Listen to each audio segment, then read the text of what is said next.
Hello everyone. Today we are gonna get into the magical girl who has the power over words, Temari Kira. So let's begin.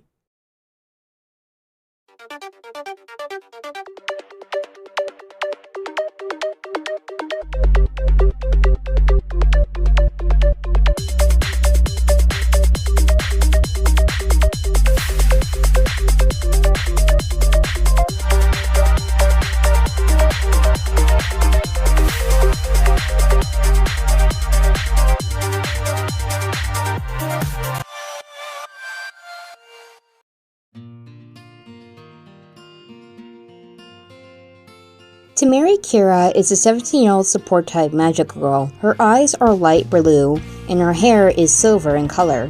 Temari's soul gem is a light blue, inverted paintbrush with a decorative dots located on her collarbone within her magical girl form. Her weapon is drawing paintbrushes. At the time of this info, Temari has no doppel in witch form. Her wish to become a magical girl was for her words to reach a person's heart. I want the words I weave to reach somebody's heart. She comes from Kosho Ward in Kamehameha City and attends Kosho Academy around possibly the 11th grade.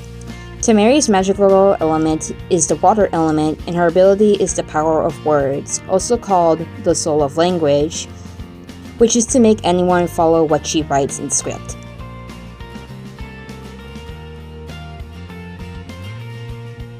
An eccentric magical girl, she usually is absent-minded, and it's said that the people around her don't know what she's thinking. However, she excels in literary skills and sometimes expresses her feelings by taking up the brush. She belongs to the History Research Club alongside her childhood friend and constant companion, Mukora Kamachi.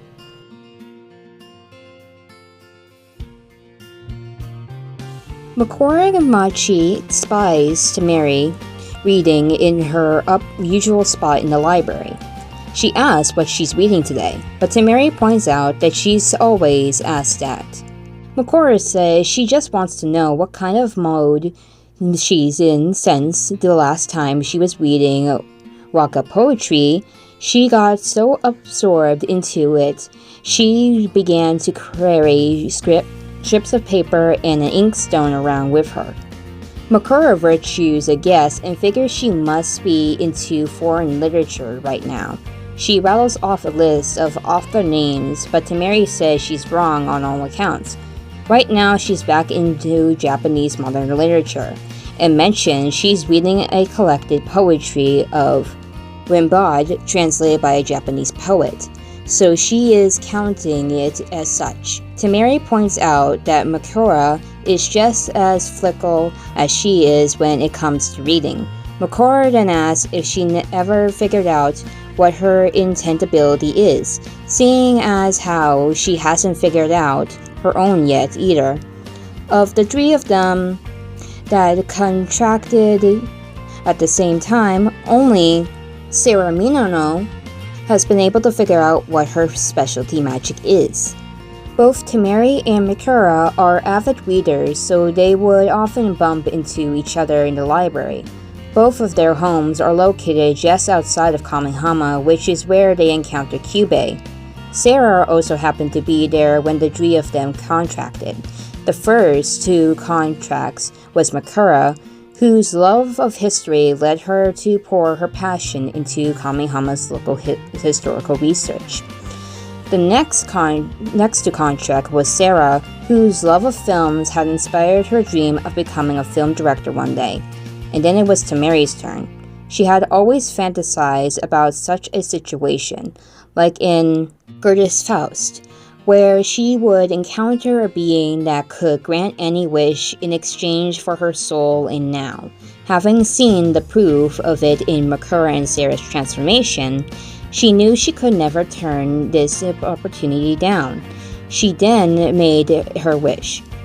I want the words I weave to reach somebody's heart. She tells to Kyubey that she's not interested in writing bestsellers so much as she wants to the poems, novels, and critics. and anything else she puts out into the world as an author to reach the people that need those works the most.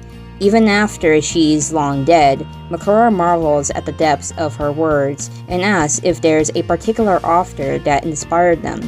Temari explains that she picked it up writing because she believed that she could never understand an author's words unless she tried to write something herself. And because she came across so many works by authors both new and old, she realized that so many of them were buried in obscurity due to something as simple as luck or not being the fashion at the time.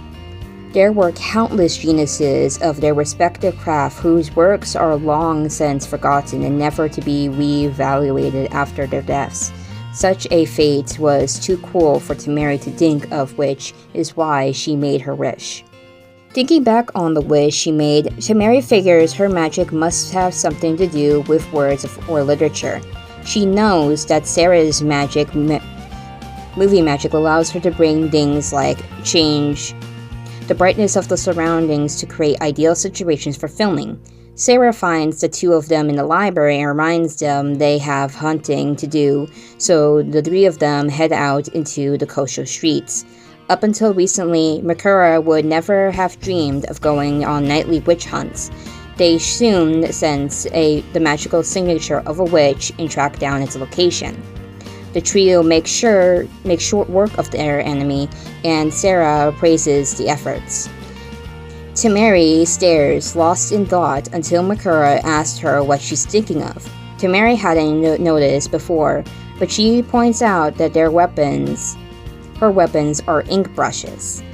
Makura wonders if maybe her magic is Brushmaster or something similar, but Temari doesn't think her magic has anything to do with penmanship. While Temari and Makura think over a few possibilities, Sarah finds a grief seed among the rubble. Since the three of them have enough in their supplies, they decide to stop by the corridor shop for the first time since they were introduced. Mitima greets the girls warmly as they apologize for not dropping by sooner. Mitima isn't offended since she knows fledgling magical girls have a lot on their plate adjusting to their new lifestyle. She offers to give them a tune-up if they ever need it.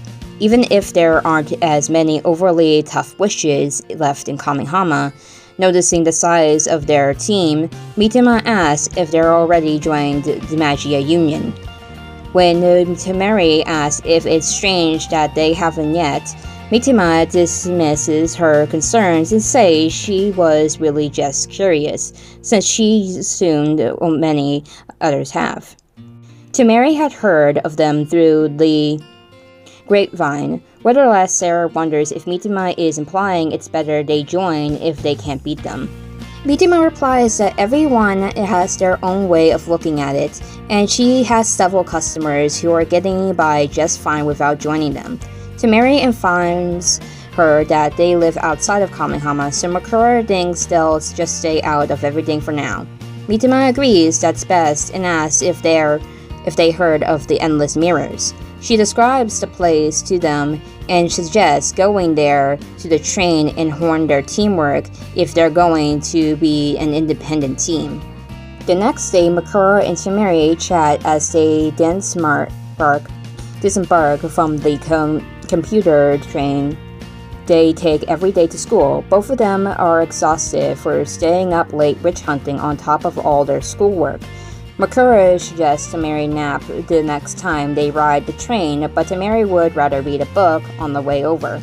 The reason Temari is more tired than usual is she was up all night testing out her new mental dip pen made to look like a quill. Makura guesses correctly that Temari is in modern literature mode, or else she would have gone with an authentic quill. Temari admits she writes since she brought the inkstone for writing poetry with. Considering Temari's weapons are ink brushes, Makura ventures to guess that her magic has nothing to do with being able to read in foreign languages or writing in various styles, since Temari tastes are so mercurial, the two hurry to school before it gets any later. After school that same day, Temari notices a serious look on Sarah's face. Sarah explains she's been looking into Magia Union and found that they share grief seeds with one another and exchange information. Considering how many other girls have joined, she wonders if it wouldn't be beneficial for them to join as well. Temari can understand where Sarah is coming from, but since new people make her nervous, she prefers that they keep their team to just themselves. Makura agrees that it would be best for them to see what they're capable of first before joining another function. Since they're still relatively new at this, they decided to check out Endless Mirrors to train for a bit. The group ventures into Endless Mirrors and are astounded at the inside of the barrier. The trio aren't in there long when a group of Kaleido Keepers soon spy on them. The familiars advance on the magical girls who begin their attack. At the first, the group has difficulty with the familiars as Temari strikes at it repeatedly but to no avail. Makura continues to observe the movements of the familiars and informs the others that there are familiars specifically for attacking and some for defending. Knowing this, the group changes their tactics and focuses their attacks on the defensive familiars. Sarah uses her megaphone to cut the path to the familiar, and together, Makura and Temari finish it off. Temari thanks Sarah for her efforts and attributes the victory to her, but Sarah says it was all thanks to Makura's observable skills. Now that they've got to the hang of things, they turn their attention towards the remaining familiars and try the same tactic out of them. The group does well for a short while until they come upon a different group of familiars. But these familiars are more organized than the last ones, and it seems their strategy won't work so easily this time. As they try to figure out a way to break their defenses, Temari suddenly leaps into the attack one of the defensive familiars. For some reason, the other familiars began to break rank, so Sarah and Makura take advantage and leap into defeat the remaining familiars. Once the battle is over, Makura realizes that the familiar that Temari had attacked was suddenly separately from the others and must have been acting as surveillance. Temari admits she simply noticed it was off by itself, so she attacked it to see what would happen.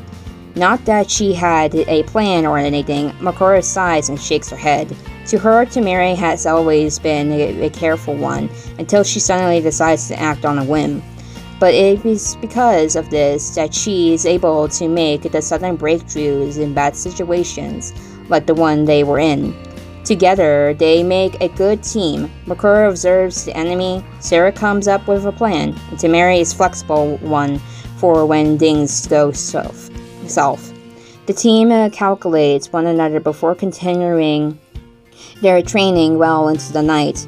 Once they finished, the trio made themselves leave the barrier. All three of them exhausted by the effort. Sarah especially is a little worn out, so they offer to walk her home, but she declines since she lives so close by. Temari thinks they should do better, conserving their energy in the future, and once more laments that she doesn't know what their intent magic is, so they can use it to help more in battle. If they know what their strengths are, then they can only help them grow as a team. So she feels that the three of them had a fruitful day of training, and she feels they can only improve more here on out. At school the next day, Makura tries to get Temari's attention. She noticed that Temari has been staring at the same page for hours now.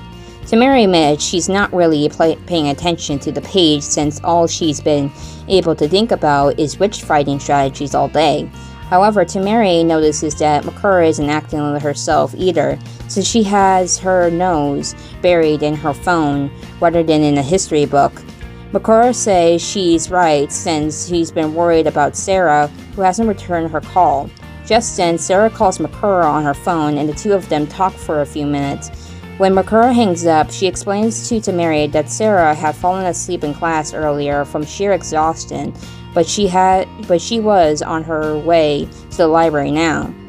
As the two of them wait for Sarah, Temari suddenly asks Makura if they don't need their own place to get away from everything.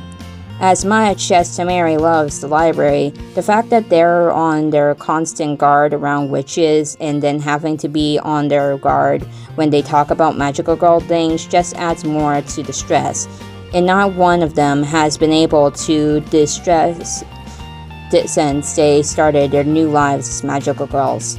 Makura agrees and mentions that they haven't even had time to indulge in their hobbies, such as reading or watching films. Temari asks that's exactly her point. Sarah pokes her head up to agree with them as the two of them started. Sarah says she has been listening to their conversation and she too would like to have a more normal after-school club experience. Sarah thinks that's a great idea, and suggests they make up their own club, where they could read and watch movies together after school. If they were to join a different club or try to keep up with the clubs they are already in, sooner or later they'll have an unexpectedly leave to save someone from a witch, which would be very disruptive. But if they form their own club, then they can have somewhere they can relax, and she could use the club as a present for making movies. Temari looks at her and says that's her real motive behind forming the club, but she likes the idea overall. Makura likes the idea as well, but wonders how difficult it will be to form a new club. Sarah says to leave that to her since Makura was in the paper recently, so it shouldn't be difficult to ask the teachers if they can form a historical research club. Temari thinks they should leave it all to Sarah since she has a complete confidence in her abilities. Sarah knows how important all three of their hobbies are to them, so Temari is sure that she'll keep their best interests at heart. The next day, Sarah calls her two friends into an empty classroom after beating around the bush for a bit. Sarah announces that this classroom will be their official club room. Sarah already spoke to the teacher and got permission to form a new club, the Historical Research Club, where Temari can study literature history, Makura can study local history, and Sarah can study film history. Or at least on the paper, that's what they'll be doing. In reality, the three of them will be free to pursue whatever hobbies they like in their own personal oasis, away from the daily stress of school and magical girl life. Temari smiles and calls Sarah amazing, but Sarah says such negotiations are nothing for the inspiring film director. Temari then asks if they'll be burying others for joining the club, but Makura thinks they can make an exception for other magical girls who may be interested in joining. Sarah nods, and the three of them get down to business. Makura cracks open a history book she's been meaning to read a while. Temari gets started on the complete works of Kyoto, and Sarah settles down to watch a movie. Makura looks around and wonders if this is really okay, but Temari reassures her that they should do what they enjoy once in a while, which is the purpose of the club. Sarah happily agrees, but Makura's face still shows doubt. It's been several days and the girls are enjoying their personal club activities. Even so, Temari still can't shake the feeling that she still doesn't know what her personal magic is. Sarah's magic is obvious, and Makura's wish came true immediately. But Temari's wish won't come true until she publishes something, and not knowing what she's magically capable of has left her less than satisfied. She feels that like a book that has had its last page torn out. Makura reflects on the things they have happened lately, such as Temari's suggestion that they can continue to work alone, and then Temari's idea of getting their own personal oasis to get away from it all. On some level, Makura feels that they have been following Temari's words up until now. When Temari asks what she meant by that, Makura dismisses the notion and says she'll bring it up if she notices anything. Makora asks what Temari is reading today, and then Temari replies that she's still reading the complete works of Kyoto. Makora shakes her head and calls her as untypical as always.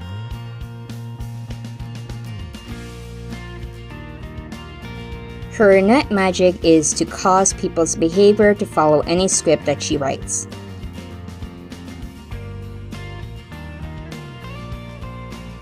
Her first name, Temari, seems to mean handball in Japanese. Balls were originally crafted from scraps of old kimono and used as toys by young children looking for a fun way to pass the time.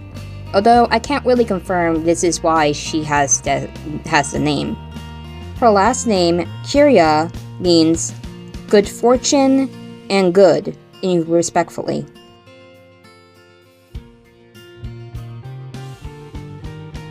Fact 1. Her designer is Yuka Nakajima, best known as the illustrator for the light novel series Amagi Brilliant Park. Fact 2. Her Japanese voice actor is Yukari Anzai, who you may know as Momo Minamoto in Release the Spice, Yuka Sumakura in Magical Girl Sight, and Minori Katamakara in Happy Sugar Life. And that's Temari Kira from Magia Record. I hope you enjoyed it, and next time we will be going over not really a magical girl, but is playable and has a magical girl-like powers. She is the rumor Eternal Sakura. So see you next time.